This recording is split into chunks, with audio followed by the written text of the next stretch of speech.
Good day, everybody. This is my first YouTube video, and I've been a controls engineer for about 15 years, and just gonna try to make a series of videos on using Codesys as a soft PLC and a couple of common problems most people have. Uh, like and subscribe if you want to. If not, hope you enjoy the videos. Leave some comments. Go to the website, fill something out. If you want me to try to make some other content, help out with some projects that you got going. But let's get into it. I currently have a Windows 10 PC on the screen here. I have the new Codesys 64-bit 3.5 version 20 Service Pack 3. I already downloaded it and copied over there. My network layout is the rig I'm currently recording on, a dumb Ethernet switch, and then the other Windows 10 PC. And this is a local account. So one thing that you can do when setting this up as a local account through Windows 10 be Enterprise or IoT is probably the best, but depending upon your network and your IT admin or shop floor, however it is y'all do things, you can do that.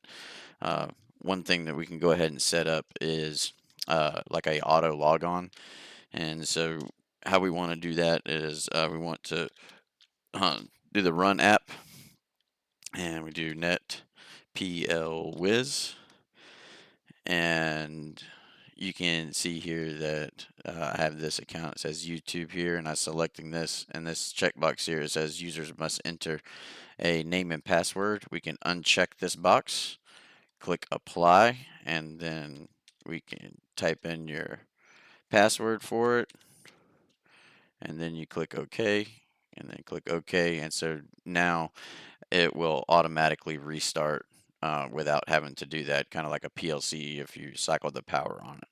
So let's go ahead and get started, and we're going to install Codesys. There's two different ways that you can go about doing this, depending upon what you want to do. I know some auto manufacturers, they have standalone quote unquote server stations that have like the Rockwell software on there for each individual PLC, and that you're going to be using.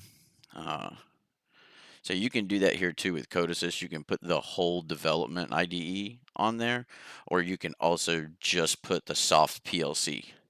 So I'm just going to be putting the soft PLC on here, and I'll show you the checkbox and everything after this this gets installed here. So we're almost done extracting and installing it. So it did the code meter, and I've already just set up my own IP address. I'm pretty sure everybody knows how to set an IP address. If not, please leave a comment, and I'll make a little video about that. I'm going to try to do a series of videos start to finish. I'm going to try to keep them short, or as short as possible. So let's see how we do here.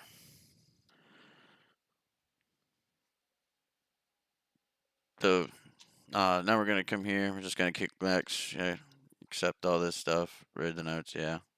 Pick your location. Normally just do the standard, whatever it is, unless you want to save it somewhere else. Excuse me.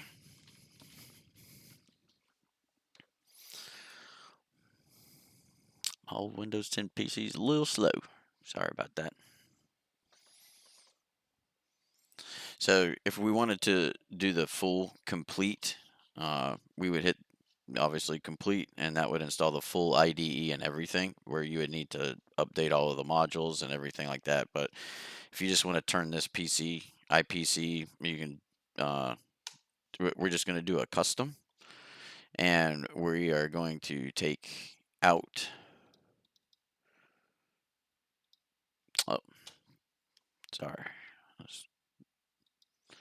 We are going to turn this feature off, and the Codesys Control Win64 is what we want, and the Codesys Gateway 64-bit is what we want. Then we're going to click Next.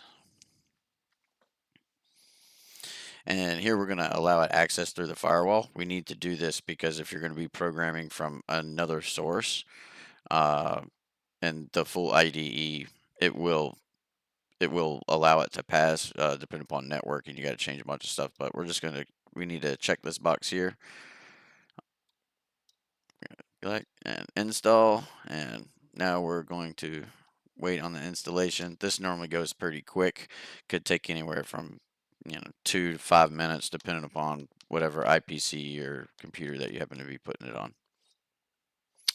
Alrighty, so it is finished installing, and we're just gonna go ahead and click finish.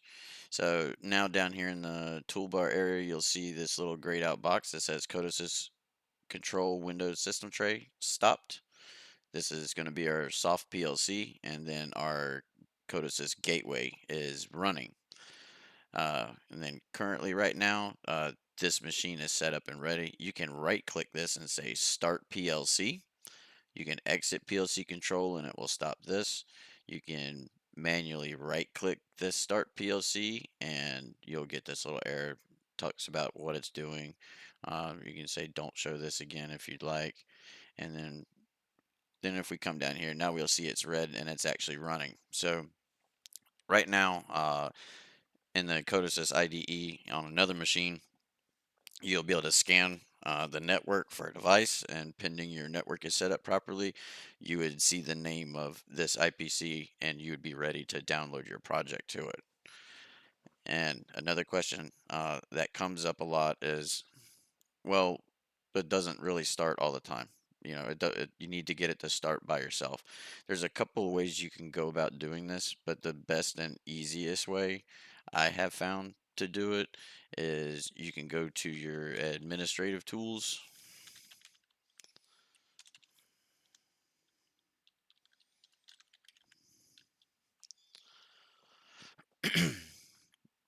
And then we want to go to component services.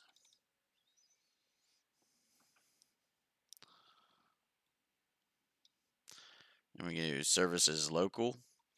And then we'll scroll down and we'll see this Codesys control. So if you open this up, we can see now that it's set on manual. So I always just set mine to automatic because I want it to start really quick. But if depending upon your structure, wherever it is that you're at, if you need to do an automatic and delayed start, you can do that.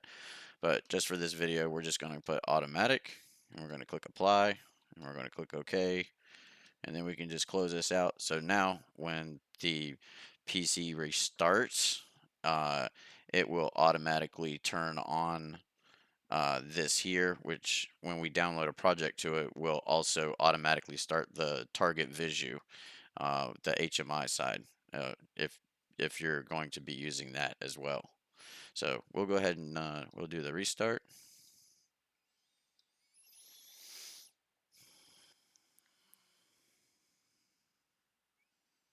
And I'm using a RDP right now, so it's on the other side. So I'm gonna pause the video and click back over and we'll go through that.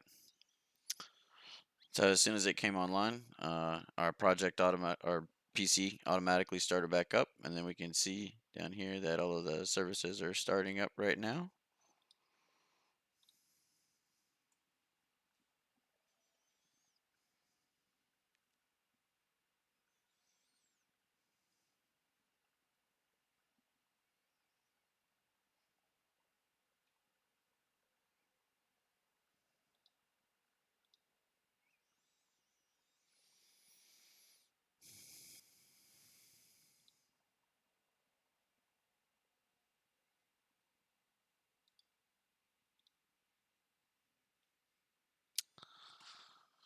My little old machine's a little slower than what I thought. Took a minute there, but we can see here that the gateway came back running, and so did the system tray. So I'm gonna make another video showing how we scan for that, and then we'll download a sample little project to it. Thanks for watching. If you want to like and subscribe, go ahead. Leave me some comments. Thanks. Have a good day. Bye.